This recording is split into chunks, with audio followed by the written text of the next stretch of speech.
আসসালামু আলাইকুম ওয়া রাহমাতুল্লাহ। আদম আলাইহিস সালামের জন্মের পরপরই বেড়ালকে কেন সৃষ্টি করা হলো?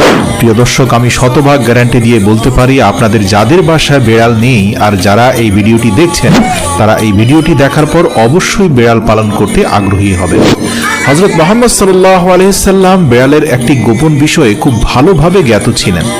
আপনি একটি বিষয় জেনে আশ্চর্য হবেন যে বেড়ালের মধ্যে এমন কিছু রোগ সারাবার মতো গুণাবলী থাকে যা আমরা অনেকেই জানি না।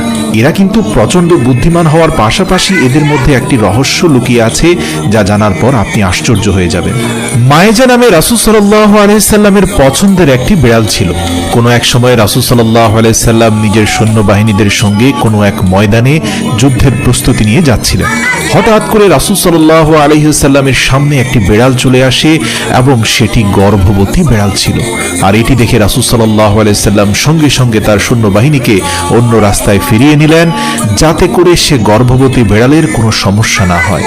আর একজন সাহাবী সেই বেড়ালের দেখাশোনা করার জন্য রেখে দিলেন আর তাকে আদেশ করলেন যে যতক্ষণ না এই বেড়াল কোনো বাচ্চার জন্ম না দিচ্ছে ততক্ষণ পর্যন্ত যেন সেই সাহাবী সেই বেড়ালের পরিচর্যা করতে থাকে, কেননা তার জন্য যুদ্ধের ময়দানে যাওয়ার থেকেও এই গর্ভবতী বেড়ালের পরিচর্যা অত্যন্ত গুরুত্বপূর্ণ। সুবহানাল্লাহ। তারপর রাসূল সাল্লাল্লাহু আলাইহি ওয়াসাল্লাম নিজের কাজ রেখে যখন বাড়ি ফিরছিলেন তখন সর্বপ্রথম তিনি যেখানে বেড়াল রেখে গিয়েছিলেন সেই রাস্তায় পৌঁছান এবং পরবর্তীতে সে বেড়ালকে তিনি তার সঙ্গে করে নিয়ে যান।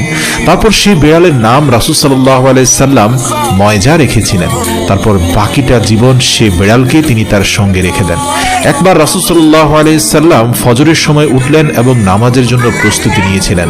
তারপর যখন তিনি নামাজের মুসল্লায় আসলেন তখন তিনি দেখতে পেলেন যে সেই বেড়ালটি তার নামাজের মুসল্লায় শুয়ে আছে। তারপর রাসূল সাল্লাল্লাহু আলাইহি সাল্লাম একটি কেচির মাধ্যমে নামাজের জায়নামাজের সেই অংশটি কেটে আলাদা করে দিলেন যে অংশটির উপরে বেড়ালটি শুয়েছিল। আল্লাহু আকবার। এটি করার মূল কারণ হচ্ছে যাতে আল্লাহর রাসূলের নামাজ পড়ার মাধ্যমে বেড়ালটি ক্ষতিগ্রস্ত না হয়। হাদিসের কোথাও এই বেড়ালের কোনো উল্লেখ পাওয়া যায়নি, কিন্তু বিভিন্ন সিরাতের কিতাবে এই বেড়ালটির কথা অনেক বেশি পাওয়া গেছে। একটি হাদিসে রাসূল সাল্লাল্লাহু আলাইহি সাল্লাম বেড়ালের উপর অত্যাচার এবং তাদের মারতে নিষেধ করেছেন। একদিন হযরত আবু হুরায়রা রাদিয়াল্লাহু তাআলা আনহু কোথাও যাচ্ছিলেন, তখন তিনি দেখতে পেলেন অতিরিক্ত গরমের জন্য একটি বেড়াল দেয়ালের সাথে পিচকে লেগে আছে। তখন তিনি সেই বেড়ালকে গরমের হাত থেকে রক্ষা করার জন্য নিজের বিছানার নিচে লুকিয়ে রাখলেন। তারপর তিনি এই বিষয়টি রাসূল সাল্লাল্লাহু আলাইহি সাল্লামকে জানালেন। তারপর